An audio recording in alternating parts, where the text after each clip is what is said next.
This week, our story made headlines in the Daily Mail, the Metro and the Sun. We were approached about a month ago by a news agency who was interested in our story, but it had all gone a bit quiet and we didn't think anything was going to come of it. So it was quite the surprise on Friday when we spotted ourselves on the Daily Mail website.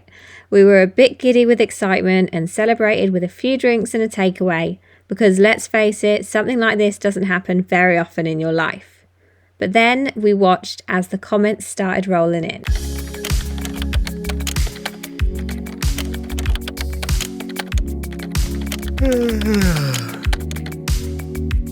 We have to add in that there were a few nice comments, so thank you to whoever you are. But if you fancy having a chuckle to yourself, go and check out the comment section of the article. We assume these are just keyboard warriors, and luckily enough, we haven't taken any of this to heart. We are comfortable and confident in our decision for our family and are ready to make so many precious memories travelling together.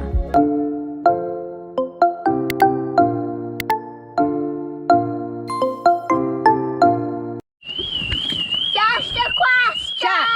Jack! Get everything out quick. Keep an eye on Ted, Pip. Where's Ted?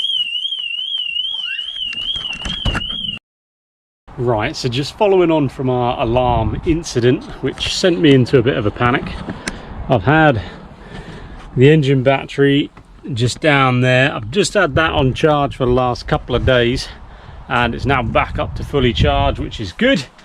So sorted the alarm out there, and whilst I was doing that, because the van has been sitting for a while, we've got the leisure battery just down there. We've got an AGM Expedition Plus, that's a 200 amp hour.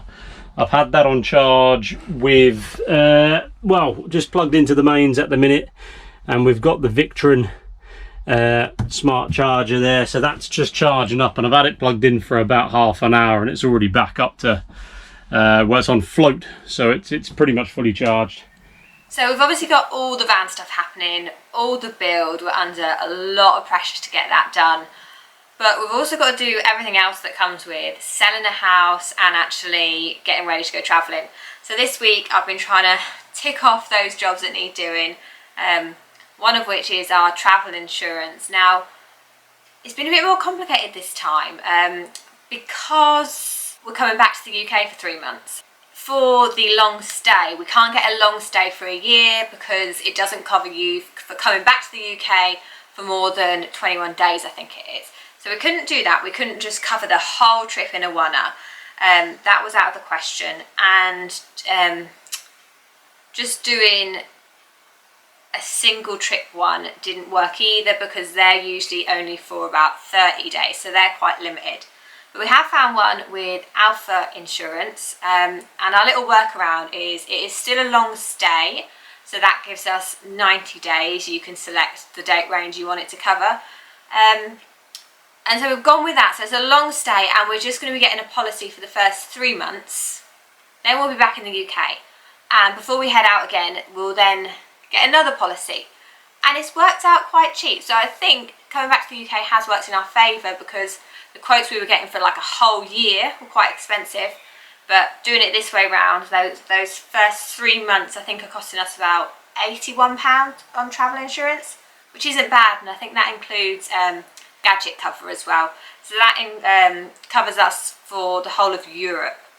So yeah, I think that's pretty good. Quite happy with that. Not an absolute stinger like lots of other insurances are, and lots of other costs involved with travelling, so chuffed to pieces with that. And then we had to sort out our breakdown cover, which ended up being a lot more expensive than the travel insurance. So we've got a policy now with the RAC. So basically we've got a normal policy which covers us in the UK, and I think we've added on the option for European cover. So if we break down over in Europe, we have a plan, we have someone to call, which is always a bonus. And we have had a flat battery, so if that happens again and we can't get the battery charged up, we might just be making a phone call to the RAC.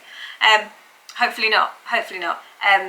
But yeah, it's roadside assistance and recovery and alternative travel, so they'll give us another vehicle or accommodation, and they can get the vehicle back to the UK if it needs to come back to the UK in drastic circumstances.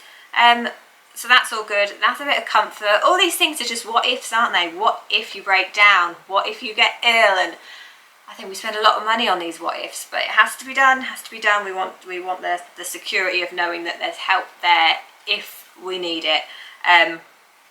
So yeah, that cost, I think it was £286 for the year, which in the grand scheme of things is not too bad, I suppose. It's sort of the security is worth it, I think. Yeah, worth it from that point of view. So yeah, that's all sorted. I have other things still to look up. I still need to get our motorhome Wi-Fi sorted, so we have connectivity on the road.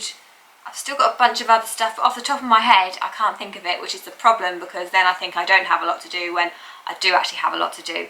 Okay, so that's that now done, nicely framed in, looking much better.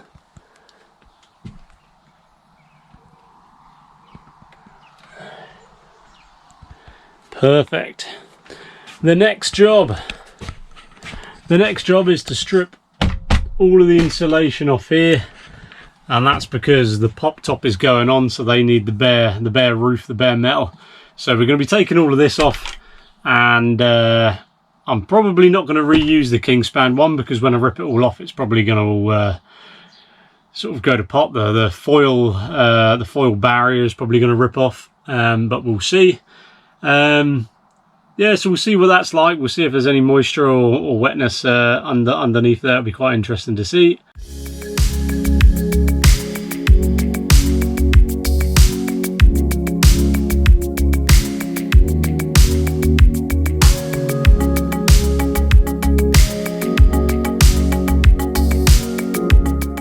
Hello, you. Hello.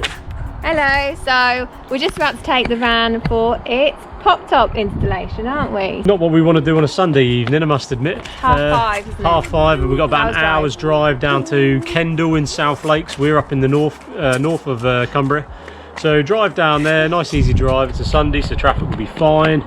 It's not a bad drive actually over to Shapfells. That'll be quite nice. We haven't been that way in a while, have we? But still, don't really want to do it on a Sunday evening. But on a bonus, the pop top will be getting fitted, and we should have it back midweek, Yeah. Wednesday, Thursday. Fingers crossed. So All right, Jackie boy, Jack's coming going with in me. the front with Daddy, you and driving? Piper and Teddy coming in the car with me. So that's the plan.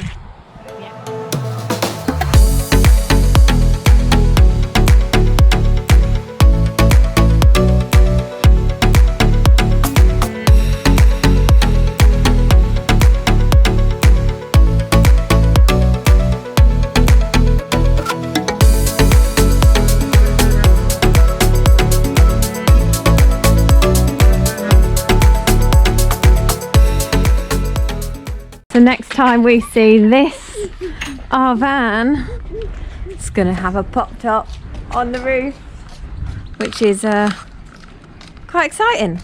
Piper, are you sleeping in the pop top? Yeah.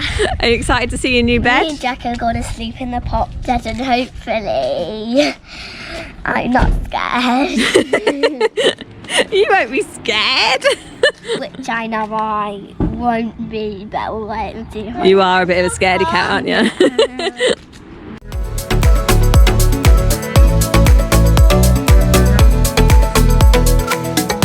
Bye, van.